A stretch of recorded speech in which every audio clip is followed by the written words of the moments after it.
ஆட்டுக்குட்டி கொண்டு வந்ததுக்கப்புறம் சின்ன சின்ன விஷயம் தான் இந்த வீடியோ. ஆட்டுக்குட்டி கொண்டு வந்ததுமே நாய் தான் வந்து ரிசீவ் பண்ணும். எல்லாத்து வீட்லேயுமே நாய் தான் ஃபஸ்ட்டு எதாக இருந்தாலும் ரிசீவ் பண்ணும். அதே மாதிரி எங்கள் வீட்டில் நாய் தான் கொண்டு வந்ததுமே அதை வந்து இப்படி தொட்டு நக்கி பார்த்துட்டு தான் அது மற்ற வேலையை பார்த்துச்சு.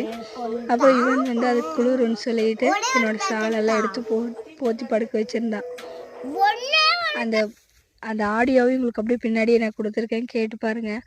அந்த குட்டியுமே அவன் கூட சேர்ந்து ஃப்ரெண்ட் ஆயிடுச்சு. அந்த கொண்டு வந்த அடுத்த நாளே அவன் தான் பால் காட்டி வச்சுட்டே இருந்தான். அவன் பின்னாடியே சுற்றுது. அவன் எங்கெல்லாம் போகிறானோ அங்கே எல்லாமே போயிட்டே இருந்துச்சு. அவனுக்கு அது ரொம்ப ஜாலியாக போயிடுச்சு. அந்த நாள் ஃபுல்லுமே அது கூடயே விளையாட்டு. இப்போ வரைக்கும் அப்படி தான் விளையாட்டு இருக்கான். அது அவனுக்கு புரியணும்.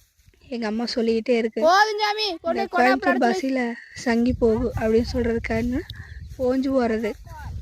என்ன சொல்கிறது, டயர்ட் ஆகுங்களா, அதை தான் அப்படி சொல்கிறது. சங்கடிச்சிட்டான்னு சொல்லி பேசிக்கிட்டே இருந்துச்சு.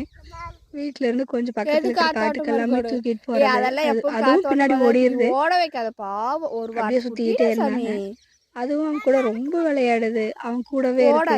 ஆனா நான் சொல்லிட்டே இருக்கோம், அம்மா இப்படி பழக்காத, பால் குடிக்கிற குட்டிகளே பின்னாடியே சுத்திட்டே இருக்கு, பால் கொடுக்கலன்னா கூட கை பிடிச்சா போயிட்டே இருக்கும், அந்த மாதிரிலாம் பண்ணுன்னு சொல்லி வேண்டாம் சொல்றான். அவன் கேட்க மாட்டேங்கிறான்.